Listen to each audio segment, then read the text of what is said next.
Hello, I am Rabbi Howard Goldsmith of Reformed Congregation Emmanuel of Westchester, and I'm here with my friend and colleague, Rabbi Ira Ebbin from the Orthodox Synagogue Ohev Shalom on Long Island.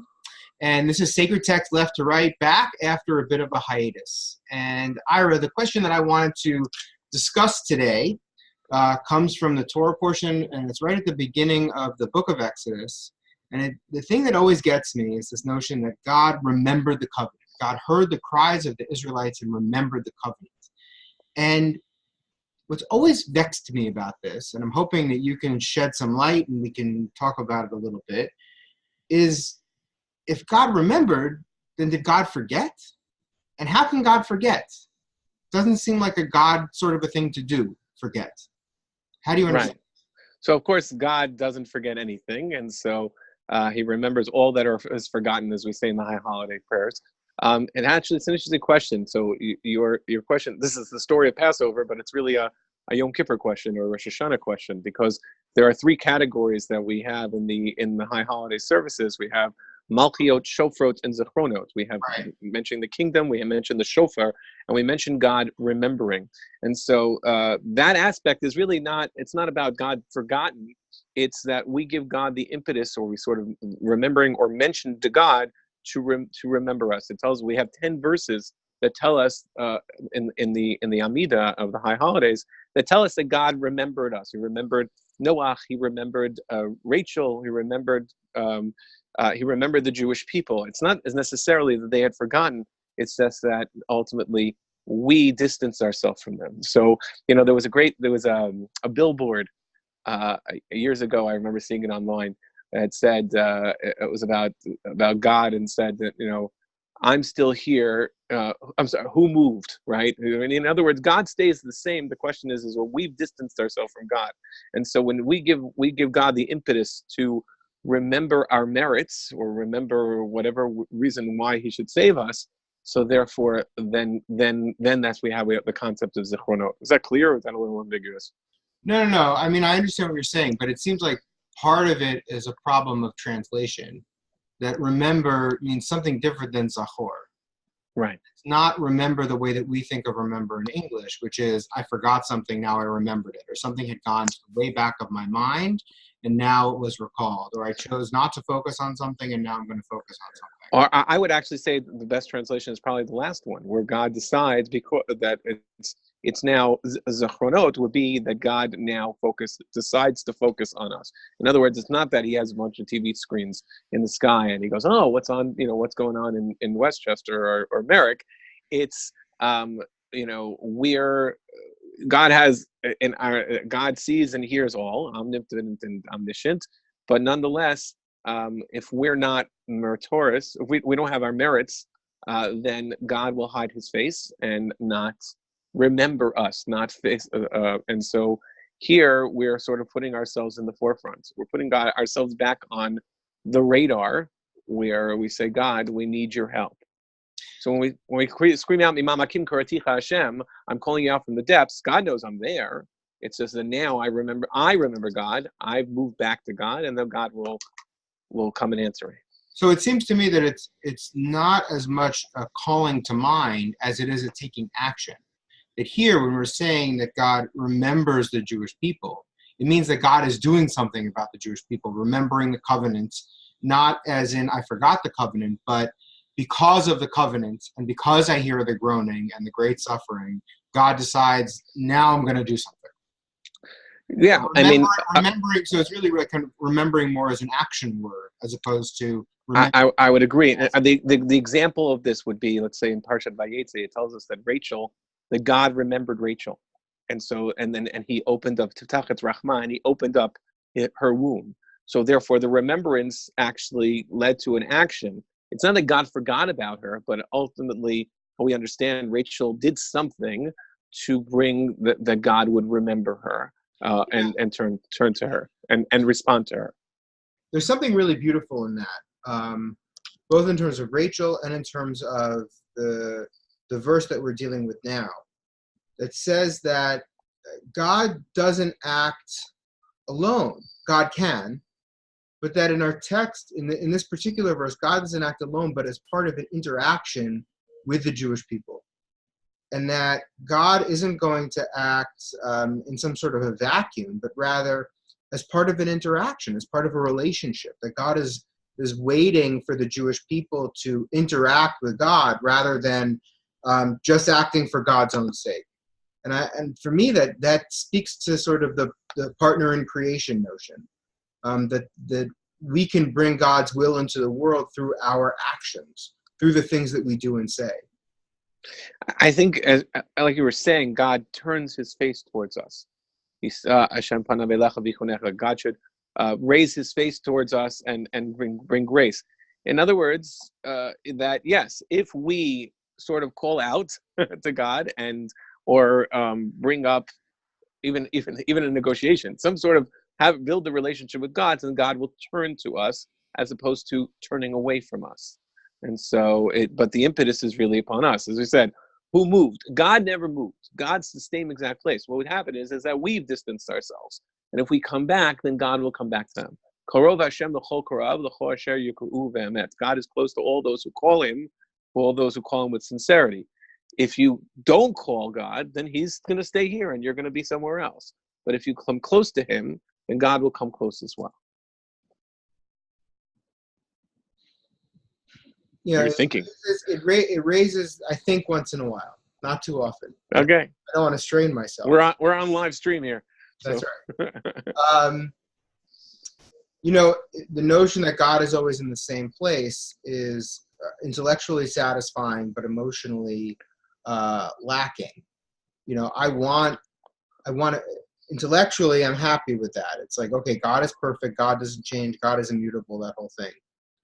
But that doesn't feel good. I want to feel like if I call out to God, that God will respond, that there will be some change in God because I've called out to God. That's what I'm looking for. And I think that the verse suggests that happens. It calls into mind the perfection of God, because if God changes, then God isn't perfect. But I like this idea that we can reach out to God and then God remembers us. And I think perhaps from a sort of my more liberal reform perspective, the notion is that when we reach out to God, the notion of God remembering us, it's also calling to mind the actions that we can take to affect a godly change in the world. And it makes me wonder, what the text I think is calling us to consider is, what should we be calling out to God for now?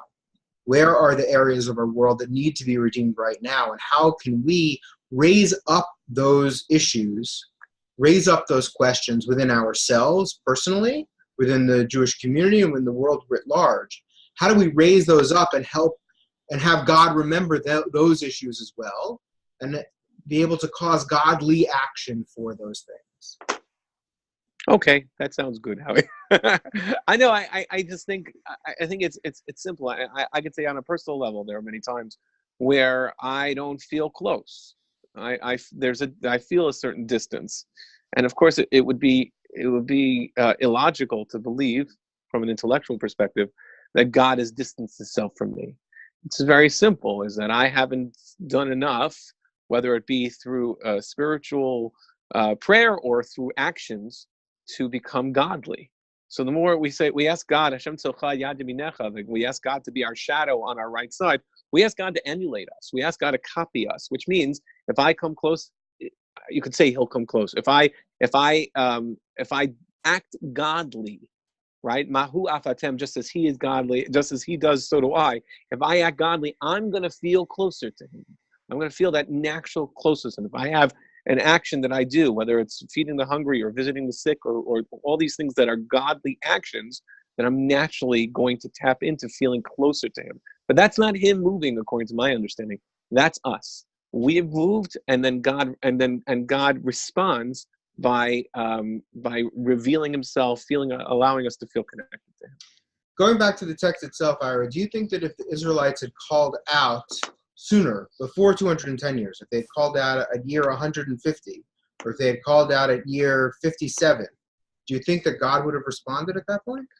So you're asking a bigger question, which is from this biblical story. The biblical story we have really has a basis to the whole thing, which is the story of the Brit Bein HaBetarim, the covenant between the parts in Parshat Lech Lecha, where God tells Abraham that your children will be 400 years. So when it says that God heard their cries, of course they've been crying for 200 years. Whether they were crying to God or just crying and groaning, or things got so bad, nonetheless, there was a certain, and this is a difficult thing for us to understand because it's in the biblical context and we're trying to figure this out how it works now. But there was a plan.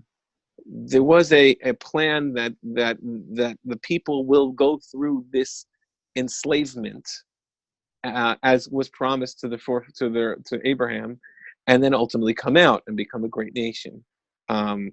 Why that is, and mentioned the idea of a core barzel, of us becoming refined through that process. I think also, there is my understanding is that, without getting too heavy, there is a role in suffering. There are things to be learned. Things to be learned when going through challenges. That's where, when you have friction, that's where growth is. So the people then became a nation through this difficult situation, and that was designed. In, hundreds of years earlier. So whether or not there would be that if they had called out earlier, it might not have been so bad. It might have been, I don't know, but clearly this was all part of a divine plan, as dictated in the book of Genesis. So maybe the calling out at that moment indicated to God that they had learned the lessons that they needed to learn. That could be, or it could be that, there are an opinion about whether or not there were 400 years or there were less than that, if there were 210 years, there's different calculations. And one opinion, the Midrash says that they just, enough was enough, that Right. They had suffered enough. And so though God said to say it's enough, throughout, in the back of God's mind, or throughout this, there was this plan that he had promised to Abraham that they would become a great nation. So that was going to happen in one way or another, sooner or later. According to the Midrash, it happened sooner, because it could be because they suffered enough and they got the lesson, or because they began to call out and scream. I'll tell you one thing, though, is that yeah. I'm sorry, just whatever. I'm talking a lot because we haven't done this in a while. So and it's nice to see you, Allie. But clearly from Moses's response, they didn't know God. They didn't know the God of Abraham. He says, "What should they call you? What they won't believe me." Like they don't. At that point, this is hundreds of years later. They don't really remember the God of Abraham. No, of course not. But I want to go back to what you just said and to that midrash which I read earlier. Also, I think that it's beautiful that you can the notion then is you can speed up redemption. That there is what you can do to speed up redemption. The original plan is 400 years, but the groaning to God, the crying out to God, indicates that through faith, through action, through speaking out, we can speed up redemption, both on a personal level, a national level, a Jewish level, a worldwide level. That we do have control. We can bring about change in the world sooner than originally planned. And I think that's a beautiful message from the Midrash. Well, that is the messianic message, which is that, and I'm forgetting the phrase that's in Isaiah, I believe it's in Isaiah, that says, I will bring it in its time. It's the last verse of a Haftorah, I'm forgetting now. And that if we are, the Talmud says, if we're worthy, then it'll come early. If we can bring it ourselves, the Messianic era, or if not, there'll be a designated time in its proper time, and that's really up to us. So when we are waiting for that Messianic era, the question will be, will we bring it earlier, or will it come almost by default? But we have the ability, and that's always been the tradition, we have the ability to bring it earlier through our actions. Right. And I think, again, that's one of those, I think, critical differences between Reform and Orthodox is that... and that's it. That's the only one. Well, no. But one of them is the notion of a Messianic era, and the Reform notion that, it's our responsibility to build the Messianic time here and in our days, and that we're not waiting for a Messiah or a supernatural sort of intervention to bring about a Messianic era. And what I like about this text is that it bridges both traditions. It says that there is things that we can do to bring about a Messianic time or a Messianic lifetime, And it also speaks to an Orthodox notion of a supernatural Messianic age that is brought about through doing mitzvot and also as a preordained time, as referred to in Isaiah, as you're talking about. This is a bigger discussion.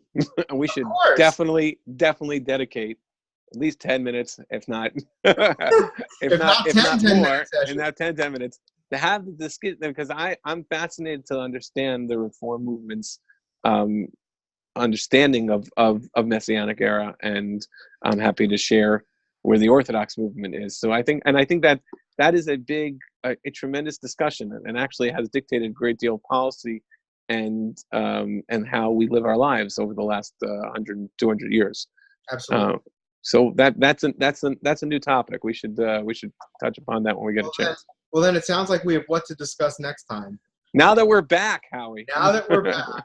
Fabulous. Ira, it's been great chatting with you. Always. Thanks so much.